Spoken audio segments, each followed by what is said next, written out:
سعيها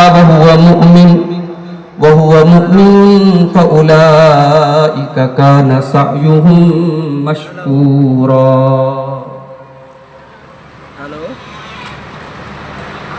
stage کے اوپر موجود محترم ذمہ داران جمعیت و جماعت، معزز علماء کرام، محترم بزرگوں، نوجوان ساتھیوں، ماؤں اور بہنوں، پیارے بچوں، موضوع بہت اہم ہے اور اس لائق ہے کہ اس موضوع پر بات ہو. فکر آخرت. عام طور سے ہماری کانفرنسوں اور ہمارے پروگراموں اور جلسوں میں ایک عنوان ہوتا ہے اصلاح معاشرہ کا عنوان. اصلاح معاشرہ کا تصور ہو ہی نہیں سکتا. معاشرے کی اصلاح ممکن ہی نہیں ہے جب تک کہ فکر آخرت نہ، جب تک ہمارے اندر یہ احساس نہ ہو کہ ہمیں اپنے رب کے سامنے کھڑے ہونا ہے، ہمیں اللہ کو حساب دینا ہے، تب تک معاشرے کی کسی برائی کی اصلاح نہیں ہو سکتی. یہی وجہ ہے کہ 5 وقت کی نمازوں میں جب ہم سورۃ الفاتحہ پڑھتے ہیں، جس میں اللہ رب العالمین کی ہم حمد و ثنا کرتے ہیں، اس سورۃ الفاتحہ میں ہم اللہ تبارک و تعالیٰ کی ایک صفت کا اقرار کرتے ہیں، مالک یوم الدین، کہ اے اللہ تو حساب کے دن کا مالک ہے. دنیا میں ظالم کو اس کے ظلم کی سزا ہو سکتا ہے نہ ملے، نیکوکار کو اس کی نیکی کا بدلہ اور ثمرہ دنیا میں نہ ملے، لیکن ایک دن آئے گا جس دن پورا حساب دیا جائے. آپ جانتے ہمارے پیارے نبی صلی اللہ علیہ وسلم کے اوپر جو آخری آیت نازل ہوئی، کون سی آیت نازل ہوئی؟ سورۃ البقرہ کی ایک آیت ہے، قرآن مجید کے 3 پارے میں، سورہ بقرہ کی آخر کی آیتوں میں سے یہ آیت ہے، وَاتَّقُوا يَوْمًا تُرْجَعُونَ فِيهِ إِلَى اللَّهِ ثُمَّ تُوَفَّى كُلُّ نَفْسٍ مَا كَسَبَتْ وَهُمْ لَا يُظْلَمُونَ. ڈرو اس دن سے جس دن لوٹائے جاؤ گے تم اپنے رب کے پاس، اور پھر اس دن ہر نفس کو اس کے عمل کا پورا بدلہ دیا جائے. میرے بھائیوں، فکر آخرت یہ ہماری آخرت کی نجات کے لیے ضروری ہے. اگر ہم اللہ تبارک و تعالیٰ کی بارگاہ میں کامیاب ہونا چاہتے ہیں تو آخرت کی فکر، اور فکر کے بعد اگلا نمبر آتا ہے تیاری کا. انسان جب کسی چیز کی فکر کرتا ہے تب تیاری کرتا ہے. ایک اسٹوڈنٹ ہے، ایک طالب علم ہے، وہ پڑھائی کے متعلق جتنا بھی لاپرواہ ہو، اگر اسے پاس ہونا ہے، اگر اسے کامیاب ہونا ہے، تو ہم یہ دیکھتے ہیں کہ ایگزام جب قریب آتا ہے تو وہ بھی محنت کرتا ہے. لیکن ہم اور آپ کتنے نادان ہیں کہ ہمارے حساب کا ٹائم قریب آ چکا ہے.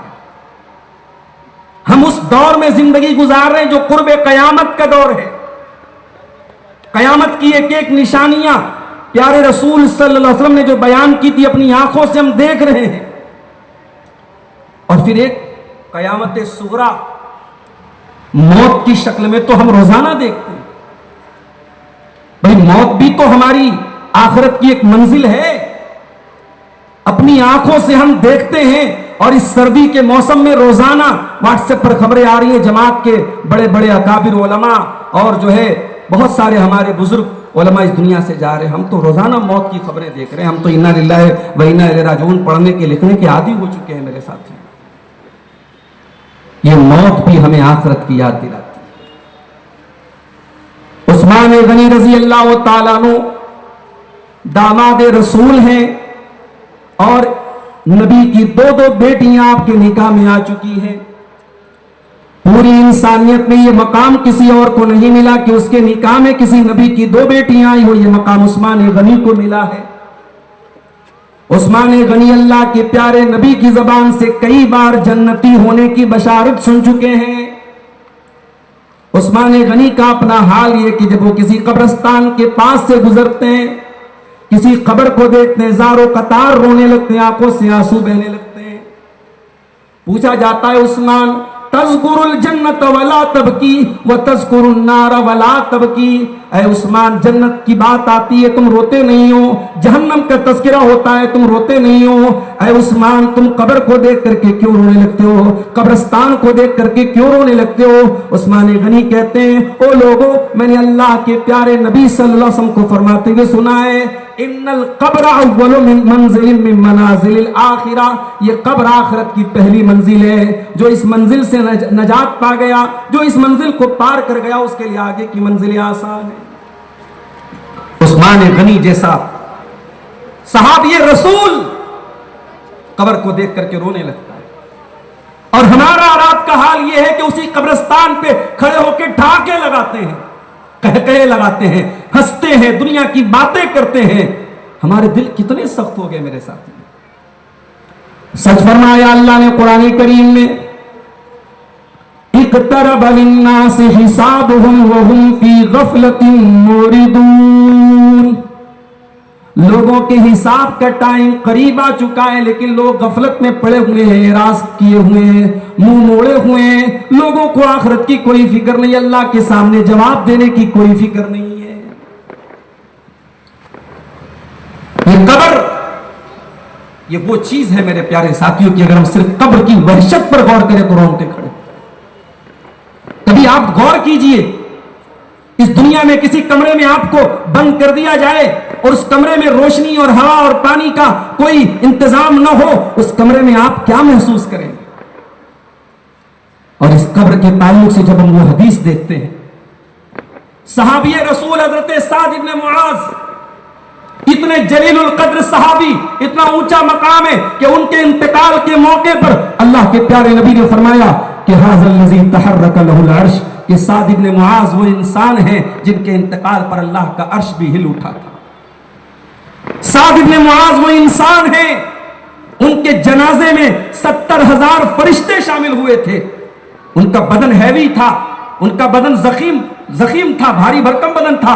जब उनके जनाजे को उठाया गया तो जनाजा बड़ा हल्का था। अल्लाह के प्यारे नबी ने फरमाया, इन्न लहू हमलतन गैरुकुम, कि इस जनाजे को तुम्हारे अलावा फरिश्तों ने भी उठाया। साद इब्न मुआज को कब्र में उतारा गया। मुस्नद अहमद की सही रिवायत और अल्लामा इब्न साद ने तबकात के अंदर भी नकल किया है, जब हजरत साद को कब्र में उतारा गया, अल्लाह के प्यारे नबी के चेहरे की रंगत बदल गई। अल्लाह के नबी के चेहरे पर खौफ तारी हो गया। आपने 3 मरतबा सुभान अल्लाह कहा, 3 मरतबा अल्लाहु अकबर कहा। आपको देख करके सहाबा ने भी तस्बीह और तकबीर के कलमात बुलंद किए। पूरी बकी का कब्रिस्तान सहाबा की तकबीर से गूंज उठा।